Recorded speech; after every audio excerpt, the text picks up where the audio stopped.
Thank you for joining day 2 of the 2024 Virtual ASNA Conference. Today, we will hear 10 presentations in the areas of staff training, evaluation, reaching diverse audiences, and collaboration. Each presentation will have around 10 minutes to share the main highlights, and then please use the Q&A function to be answered live by the authors in the remaining 5 minutes. All sessions will be recorded and eventually posted on the ASNA platform. We will not be sending out CEU options for the virtual conference. Thank you for attending, and let's go ahead and show the agenda for today. Like yesterday, we will have a 30-minute break embedded into the agenda after Block 3.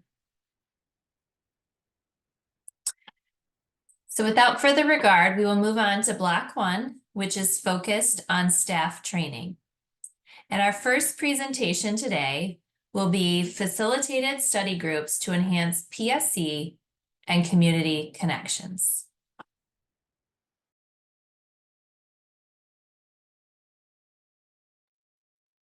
Good morning. I'm very happy to be here today, and it's nice to see so many people joining in. My name is Jen Moss, and I am from the great state of Washington. I'm joined today by my colleagues Eileen Grigsby, Nora Downs, and Shelby Winters. Our other author, Courtney Shoup, is on maternity leave and won't be joining us. Next slide, please. So our project, the Facilitated Study Groups to Enhance PSE Efforts and Community Connections, came about because our team, both of our teams that are on today, are responsible for training and support of providers in our state, as well as evaluation in our state. And we recognized that we wanted to dive a little bit deeper into PSE training, and we wanted to go a little bit further than we'd gone in the past, but we also wanted to establish some consistency in the language and description of PSE across all of our state SNAP-Ed efforts. We wanted to have some built-in accountability to complete a course. So while we used the eCornell course, we wanted to make sure that we had accountability to keep people on track to use the course. So these study groups and study sessions were a way to make that happen. We wanted to facilitate collaboration of shared learning among our participants. Many of our folks in our state, there's a lot of diversity in geography, and so people wanted an opportunity to connect with each other across those geographical lines and talk about different efforts and interventions they were using in their particular communities. And we really wanted to have an opportunity to share our planning of this with the evaluation team, so we can really assist in customizing the content to our state and to what was happening in our state and to the needs of our particular state to support our statewide goals. Next slide, please. So our first step was to enroll all of our participants in the eCornell virtual course, Making the Healthy Choice the Easy Choice. We love this course and we think it's wonderful. I'm going to say off the bat, one of the things that we talked about was a move in our state to change our perspective on how we were delivering SNAP-Ed, to move away from just focusing only on individual choice, but also to really acknowledge and recognize the experiences that our participants have. And so we were careful when we were talking about the words easy choice. We really focused more on it being an easier choice and recognize that there is an opportunity for people to see that potentially as shaming them, and we wanted to move away from that. So the online course is designed to meet the needs of professionals working to increase access to healthy food and physical activity options. It's a great course with a lot of resources. Nutrition educators and other public health professionals increase access to healthy food and activity options in communities through the use of policy systems and environmental approaches. And it provides both an introduction for those new to PSE approaches, as well as a more in-depth overview for those with more experience with PSEs. So we really were able to capture with this course the wide variety of providers that we have in our state and their level of comfort with PSE efforts. Next slide, and I'm going to hand it over to Eileen. Thank you, Jen. Our learning cohorts consisted of 4 different groups that ran simultaneously. Each group met every 2 weeks for a total of 6 sessions over 12 weeks. And we had a total of 89 staff members who participated in the learning sessions. The learning experience consisted of enrolling participants in the online eCornell course, as Jen said, making the healthy choice the easy choice, combined with the bi-weekly study groups. The study groups coincided with the course modules, keeping participants on track to complete the course while diving deeper. We incorporated a lot of discussion as well as other ways to share feedback, including word clouds and polls. We also utilized Jamboard so participants could visually organize their thoughts when discussing in groups. We tried to provide opportunities for participants to connect over similar work and often broke out into breakout groups that focused on specific SNAP-Ed work environments like food pantries, schools, and gardens. We also used the complementary approaches worksheets to visually show how other SNAP-Ed work like direct education and health promotion strategies support the policy, system, and environmental approaches. Collaboration with the statewide evaluation team allowed content to be tailored to the work being done in local communities while correlating with Washington state goals and evaluation guidance. Next slide, please. The topics discussed in the learning cohorts followed along with the eCornell training modules. These topics included an introduction to policy systems and environmental change approaches, identifying community needs, building partnerships and collaborations, creating and implementing PSE action plans, and evaluation of PSE approaches. We also incorporated topics specific to Washington State SNAP-Ed, which allowed us to weave in the best practices we specifically use in our state's work. The eCornell course also provided many great resources for our participants, and we were able to add to that list with our own resources developed in our program as well. And now I'm going to pass it over to our evaluation team. Next slide, please. Hello, everyone. So upon completion of the training study groups, the CTW and evaluation team conducted 2 participant surveys. The first survey happened immediately after the training period concluded and covered initial confidence and preparedness. It also captured where respondents felt they could use some supplemental training. 6 months later, we administered a follow-up survey that occurred after our PSE planning and implementation period. That second survey measured respondent confidence with partners and community engagement within PSE work. We were also interested in seeing what resources from the training study groups were most popular amongst participants now that some of that PSE planning, implementation, and evaluation had occurred. Next slide, please. So our key findings from that first survey include 3/4 or more of respondents agreed that they had a better understanding of PSE approaches post-training. They felt more confident in PSE planning and knew where to find tools specifically for like community needs assessments and evaluation. 2/3 of respondents felt more confident in engaging communities and identifying potential partners for PSE work. And then finally, a little over half of respondents indicated that they felt more confident in approaching partners post-training.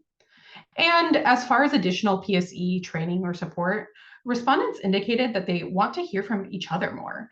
And they want to hear about successful PSE activities that they're doing across the state. And they're also interested in like PSE topical presentations and webinars. Next slide.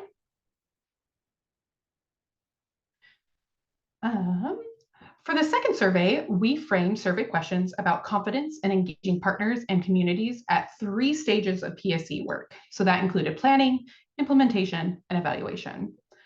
In terms of engagement, respondents felt most confident in engaging communities and partners at the planning and implementation stage. And on the flip side, respondents felt the least confident at the evaluation stage. Although this is specifically about engaging communities and partners at the evaluation stage, so it indicates to us an opportunity for future focused trainings. And as far as applied resources, as you can see on the right hand of the screen, respondents seem to be utilizing the complementary approaches chart the most out of all of our resources listed from the training and study groups. And for us, this finding isn't too surprising because Washington State SNAP-Ed leadership implemented this tool a few times during our annual in-person statewide forum last year. So we really took the time to reinforce this tool. And as far as like future evaluation touch points, eCornell and other statewide supported trainings and technical assistance are being incorporated in our statewide needs assessment work that we're doing. So we're keeping a pulse on statewide training needs. With that, next slide, and I'll pass it along.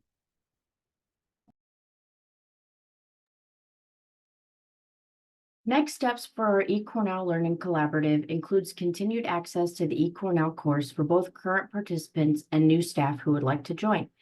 This course provides a deeper understanding of PSE work and adds on to the other PSE trainings we have available in our state. We are also considering convening further work groups to continue this discussion and provide a space for shared technical assistance for our SNAP-Ed providers. Our goal is to provide constant growing, changing, and evolving programming that adapts to the needs of participants and our communities. Next slide, please.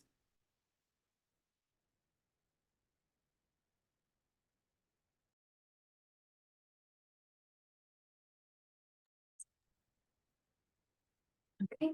Thank you very much for that presentation. And I apologize that some are not able to turn on their cameras. But as we're trying to work through that, we do have one question in the chat. Can you identify your top 3 challenges related to PSE training and support? I'll start and then my colleagues can jump in. I would say our top 3 challenges are probably consistency in how we describe PSE. That complementary approaches tool that we were talking about really highlighted the fact that oftentimes people were describing the behavior change when they were using the behavior change as the PSE. And so that was one big challenge. The second challenge is that really hitting home with folks that PSE is a long game, and there's often a desire for training participants to want to have a formula for this is how you do this is how this happens, and that this can all happen within a short period of time. And that isn't the case, and we have to spend a lot of time working on relationship building. So that's the third thing, is just the importance of emphasizing and really working through the bugs of relationship building and what that looks like at a very community-based level. Anyone else from our team jump in?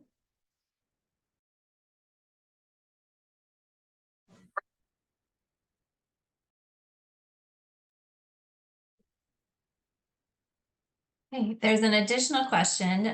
We found that the Cornell trainings were more intense and rigorous than previous PSE trainings we have done.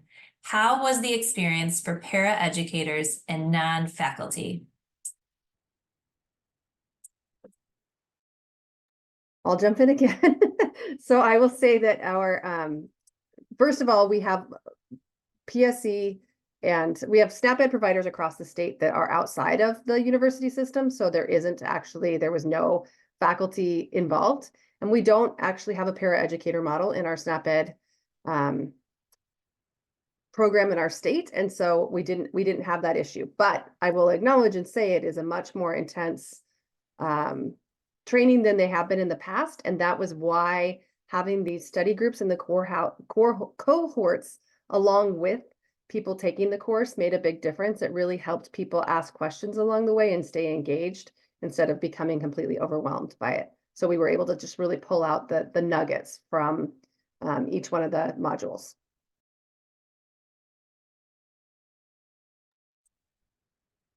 Do you have an idea why evaluation was harder for people? Did they feel uncomfortable handling problems/questions?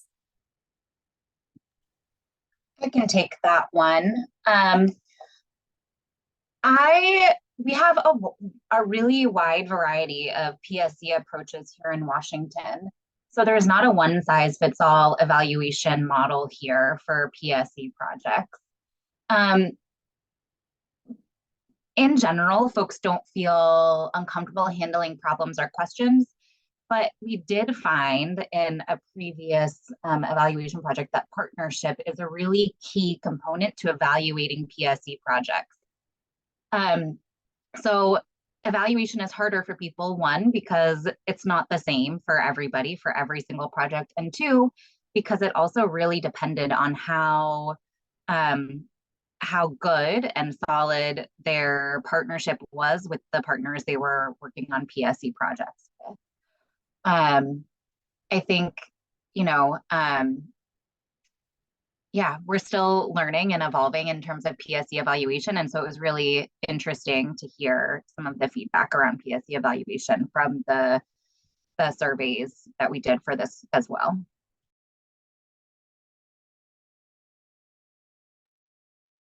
Thank you. Is any of this available to other states' SNAP-Ed implementing agencies? We would be, if you want to reach out to us, we're happy to share some of the materials that we used.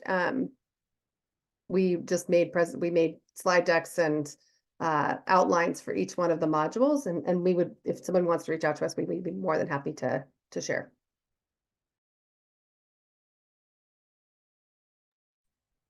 Great, thank you very much. Last comment was thank you for your presentation. It was very helpful. Great job. Thank you. We will go ahead and move to the next presentation. Development of Zoom education certification guidelines to support implementation fidelity within SNAP-Ed Direct Education. And Alina, you should be able to turn on your camera as well.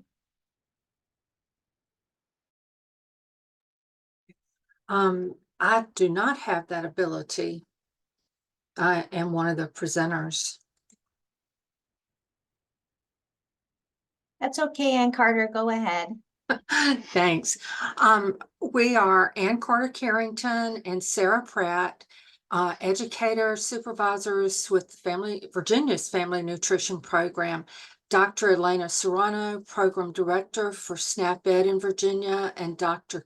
Gina Kindred, Operations Manager, also assisted with this project. During the pandemic, Virginia's Family Nutrition Program offered direct education to adults who care for children by Zoom, and we found that these classes overcame the challenges of attending in-person programs, including transportation and childcare issues and attending classes at night. But implementation fidelity or programming protocols needed to be maintained when teaching by Zoom. Next.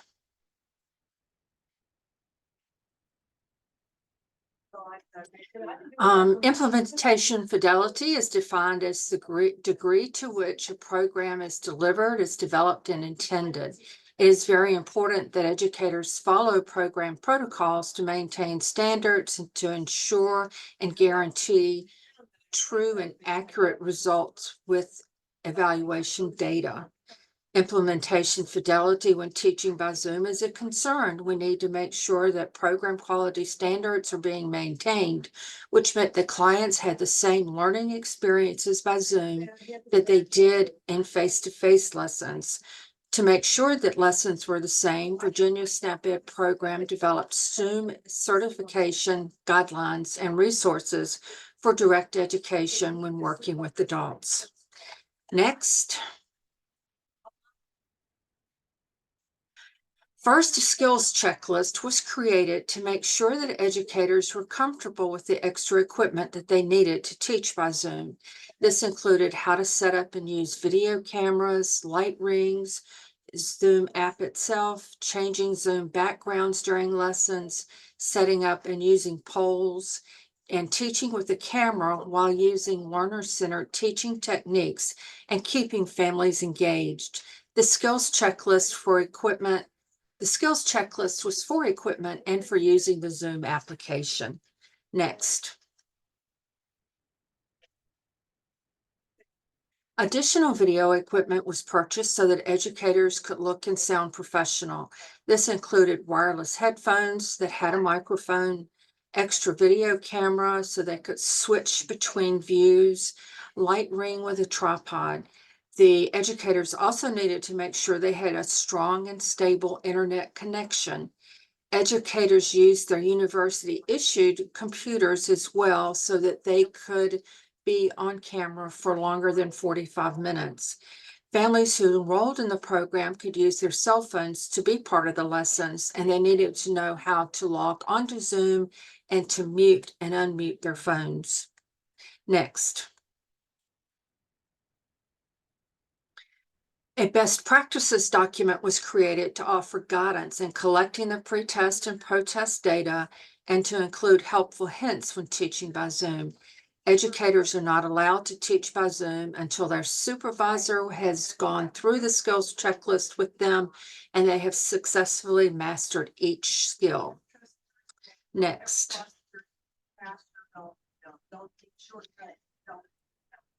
Education images, including "And Justice for All" posters, were created as background images so that educators could stay on camera while being able to show where information was on images. Educators are required to teach each lesson as prescribed in the curriculum, and each lesson must include physical activity, nutrition, food resource management, and food safety. A teaching observation form was included that was specific to Zoom lessons, and that was created. Just in face-to-face lessons, educators are expected to create a welcoming environment, use the proper learning-centered teaching techniques. They were asked to prepare a dish while they were part of the Zoom class, and they're expected to use good food safety practices while they're there. Educators who are comfortable with technology have loved being able to reach clients in a new way, and Zoom has been an effective way to reach busy clients. Some helpful hints from Virginia's educators are to create a new Zoom link each week and to send it the day before scheduled classes as a reminder of the upcoming class. They also found it was easier to get enrollment and exit forms filled out in a separate Zoom class where they could also make sure that their clients were comfortable using Zoom. Next. Thanks so much for allowing us to talk today about our project. If you have any questions, please ask in the chat feature. We'll be glad to share the documents that we have.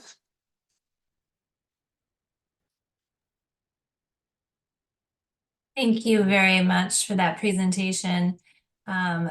Open up for questions, and all three, Alina, Anne, and Sarah, you should be able to turn on your cameras and be able to answer any questions. First question is, how long were the Zoom classes and how many sessions? We did, each class had to be at least an hour and a half, and we do 8 lessons over 4 sessions.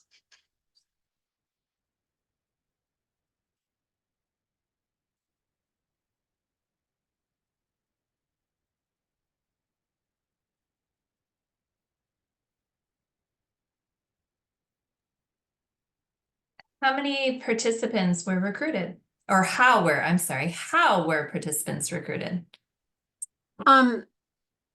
We have a lot of good relationships with Head Start programs and preschool programs. And so the educators worked through those organizations, and they were interested in being part of it because it helped them. The Head Start has a requirement to reach parents out of school and talk at night. This fitted their requirements. Parents wanted to be involved because, you know, they wanted to be part of their children's school. So that's why it worked so well. But those were the relationships that made it work well. And has participation changed since COVID-19? It has changed for Definitely. everyone. This has helped a whole lot because, you know, parents with young children have busy schedules. When you talk about asking them to come out at night, they're having to use transportation that they may have saved for other things. They have to get kids' homework done, baths done, bedtime, dinner, all of these. And because it was at home, they were able to do it so much more easily. So we had a really good response with it. Just to chime in, so, admittedly, since things have returned to like the new normal, we do have fewer program assistants or paraprofessional educators who do offer classes by Zoom. We just find that the individuals we work with are preferring in-person or face-to-face classes. So we aren't offering them as much, but we do provide it as an option, like all of the reasons that Ann Carter said, so.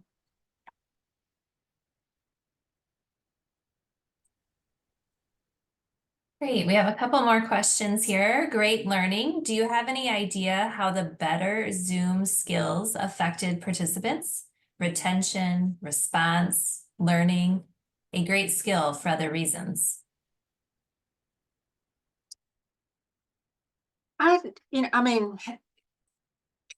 our clients had never been in these classes before, so I can't say that their response was better because of this, as opposed to face-to-face classes. I just know that teaching by Zoom makes everybody's, or I guess makes families' schedules a lot easier because there are not other things they're having to address in order to get out of the house to go to a meeting at night or, leave work during the day. It's helped us reach a new population that we could not have reached otherwise. One follow-up too, just to add, thanks, Ann Carter, is that we did evaluate the effectiveness of programs by Zoom versus face-to-face, and there was not a difference. So, but we can't tell if the certification program was the reason for that, but we did do that analysis, so.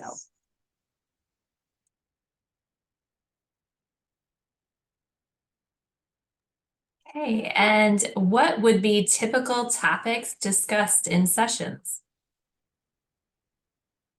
Sarah- We follow, go ahead. Therapy, you want to take it? You have audio? Sure. Yes, I can take it.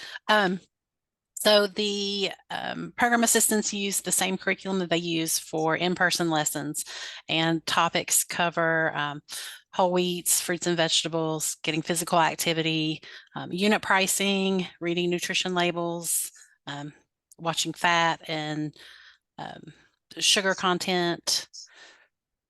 So that's the main points, I think.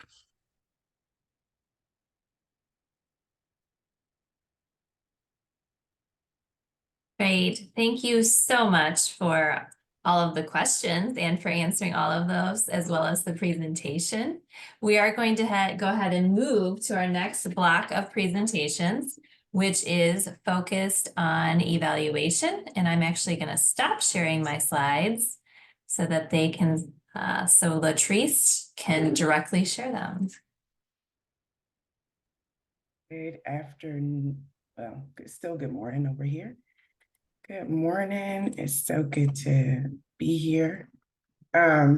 So this discussion will talk a little bit about one of the strategies that we employed in Georgia to develop our needs assessment. And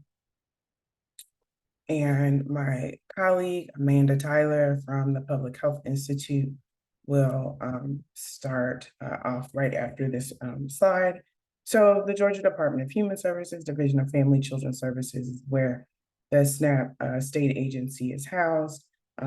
We manage Medicaid, SNAP, TANF, SNAP employment and training. We also investigate reports of child abuse and neglect. And so our agency provides a variety of services, and SNAP Ed is one program within that agency. Some background is that we have been, we've been developing a needs assessment for the most part, it has been through pulling information from publicly available resources such as BRFSS, American Community Survey, looking at other community health improvement plans, community health assessments from hospitals that produce those reports. And we wanted to be able to complement that work with on the ground local community voice. And we worked with the Public Health Institute to facilitate a series of community listening sessions during federal fiscal year 2023. Like I said, the community listening sessions were one strategy that we used in order to center community members in the needs assessment process. We also worked with our community advisory board. We also did a youth advisory board needs assessment and readiness assessment. All of that work will be included, and the findings from that work will be included in our needs assessment for FY 2025. And I will pass it to Amanda to talk about the process and some of our findings. Thank you, Latrice. So the community listening sessions was, as Latrice said, one of the community center activities and the main focus of this presentation. So we started with the request for applications, targeting communities that had little to no existing SNAP-Ed programming. And for each listening session, we interviewed up to 30 SNAP-Ed eligible adults that were 18 years of age or older. And they were recruited using the CBO's existing methods. So that could just be in-person events, health fairs, walk-ins, or online. So like social media, email blasts. And that's how we recruited to identify the community members for the CLS. So the map on the screen just shows the location of where our CBOs were located, DeKalb and Fulton County, as well as Metro Atlanta. And then we have Colquitt, Chatham, and Bullitt County.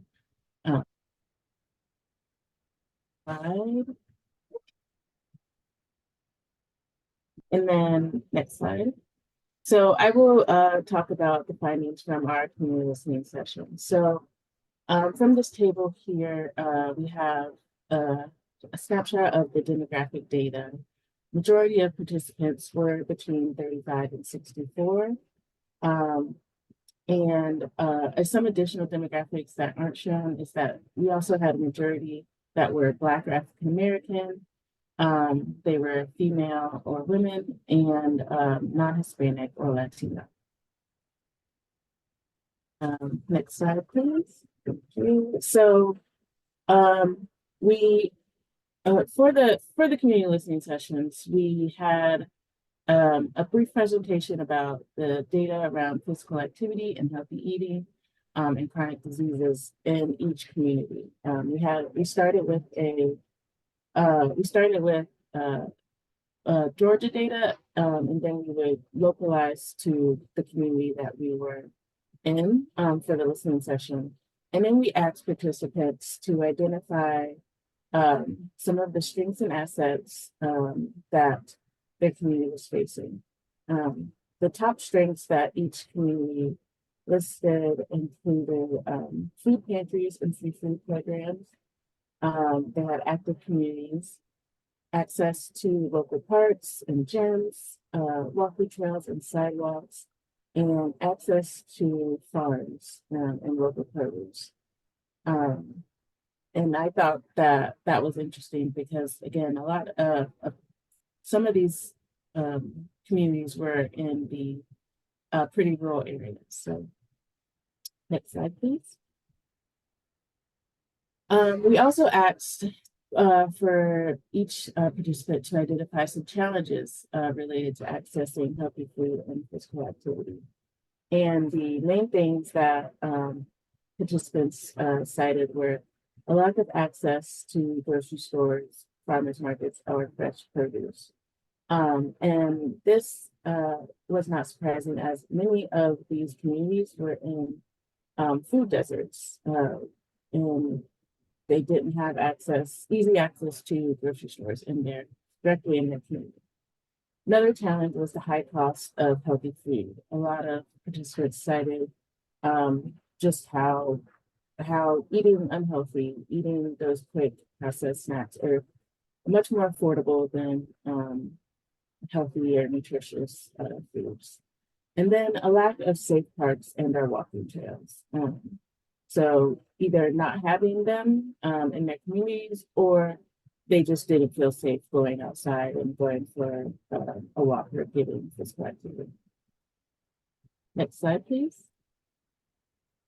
So after we went through the challenges and the strengths and challenges, we asked participants how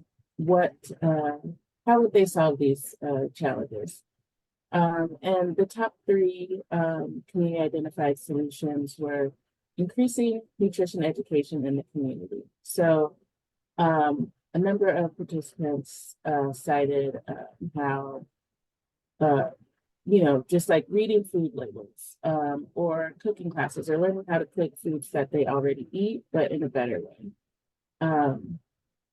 Others, more community connectedness. So this came from a lot of participants citing how, because that saying, it takes a village. So having more connectedness in the community to help, maybe share meals or look out for children in the community and help them eat healthier. And also there was also talk about like the older adult population. So being able to provide food for them. And then lastly, increasing access to fresh produce. So again, a lot of these communities were in food deserts. So having a way to access healthy, fresh, good quality produce was one of the solutions. And next slide, please. So after we did the listening sessions and identified these strengths, challenges, and solutions with the community, we came up with a few recommendations. The first was to prioritize expanding SNAP-Ed nutrition education to rural communities in Georgia. And this came just because, again, we were targeting those communities with little to no SNAP-Ed, and also because the community members were expressing that they wanted more nutrition education. Next was to consider establishing cross-sector partnerships to increase access to grocery stores and safe physical activity opportunities. And so again, just those cross-sector partnerships can help increase access to grocery stores. And some of the participants even talked about other programs that they were aware of, where, like connecting transportation to healthcare or to grocery stores. So just utilizing those cross-sector partnerships. Another was increasing access to fresh produce through the community gardens. A number of participants cited either previously having community gardens or wanting to develop community gardens in their communities, either somewhere in their communities. We also talked about for people with little land or like small yards, doing those container gardens to be able to grow their own produce. Next, we had increasing access to fresh produce by working with existing grocery stores and retailers. So some participants did cite the quality of the produce, in their local grocery stores. And then it was also cited about how in some of these communities that don't have grocery stores, they have, convenience stores or Dollar Generals, and how there are programs that have fresh produce in those types of stores. So working with what is in the community to add additional fresh produce. And next we have providing opportunities for authentic community engagement. This mainly came out of the number of people who wanted to continue the conversation, really, with the community listening session gave them an opportunity to talk about these things and wanting to continue doing that with local leaders and just making sure that their voices heard in the community. And lastly, increasing access to affordable quality produce in communities with a high SNAP Ed eligible population. And again, one of the main challenges was that access to affordable quality produce. So yeah, that is, those were the main recommendations that we developed for the community listening sections in Georgia. And next slide, questions. If anybody has any questions about community listening sessions, that was our presentation. Thank you very much. At this time, we can go ahead and enter any questions into the Q&A. We have one so far. Compared to the secondary data sources you used, what did you find that surprised you? And did it give you a better idea about priorities? Do you know yet how this will change your action plan or your targets for 2025?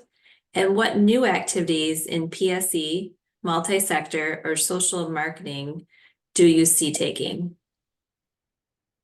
A lot of questions. So I would say, I think one of the priority areas is at one point we did a lot of work in the retail setting. Recently, not as much. And so for this upcoming year, we're going to encourage agencies to partner with retail settings to address the quality of produce available, and working with cross-sector partners to really address those food access issues in the physical activity environment. I think do you know how this will change your action plan? I think the other thing that's really important that I wanted to highlight is that community members wanted to continue this conversation. I think one of the I would say what kind of the harder parts of this work is listening to community members share their very real struggles around feeling disempowered, feeling frustrated with organizations and agencies that don't listen to them.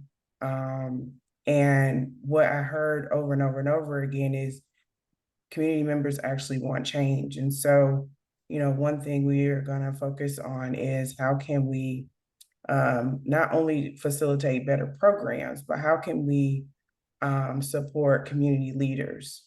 And so really developing a community champion program whereby folks are given the tools and skills to advocate for themselves in their local communities. So that'll also be an important addition and focus for 2025.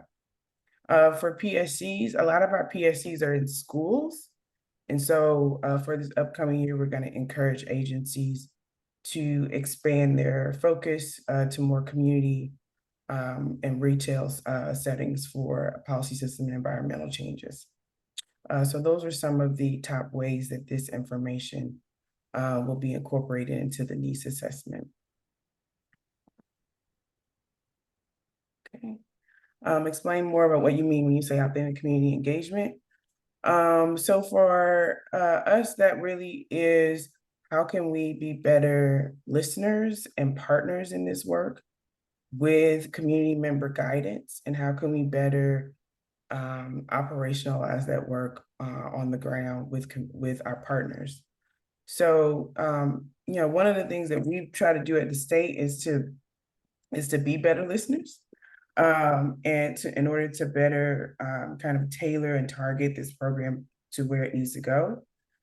But I think the other kind of next step is to also encourage the implementing agencies to be better listeners and partners and listen to community guidance. And so we are working on ways to support implementing agencies as they start exploring how to best partner with community members to get their guidance and feedback around, not only programming, but what are the new ideas, what are new solutions that they might have that we could potentially also be working on. So that's how, we are working on community engagement. What did you do as far as working with grocery stores to increase fresh produce access, tips or suggestions? I want to say there was some work around highlighting the existing produce. I don't recall if there was a specific intervention around increasing the amount of produce at grocery stores.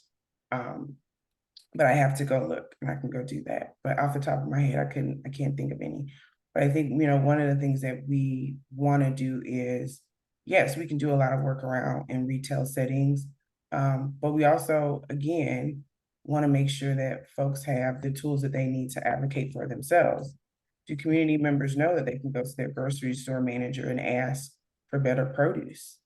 Do they have if they want to go to their, if they want to educate their decision makers in their community, how do they go about doing that? And so part of this work is, yes, we want to be able to do the work that we can do, which is supporting existing environments and improving access to fresh produce. But we also want to make sure that we're not just kind of coming in, doing our interventions and going out, that we're investing in community leadership. So, I think the tips and tricks would be more along the lines of community, advancing community leadership and advancing specific policy systems changes that will facilitate additional access points for fresh produce. So that's community gardens, community kitchens, sharing information about food pantries, food distributions, and the like. And what type of PSCs are used in schools? That's a good question. I would have to pull the report. I can't recall right off the top of my head, but I want to say a lot of them are around training to improve and incorporate physical activity and nutrition during the school day. I know a lot of the work, some of the work is around student health advocates to lead those policy system and environmental changes in schools, implementing community gardens or school gardens programs, supporting, better nutrition during the school day and then out of school time are some that come to mind. But there's a whole list. So I don't want you to think that's it, but those are the things that come to mind right now. Okay. Thank you very much for answering those great questions that are coming in. We're going to go ahead and move on to our next presentation.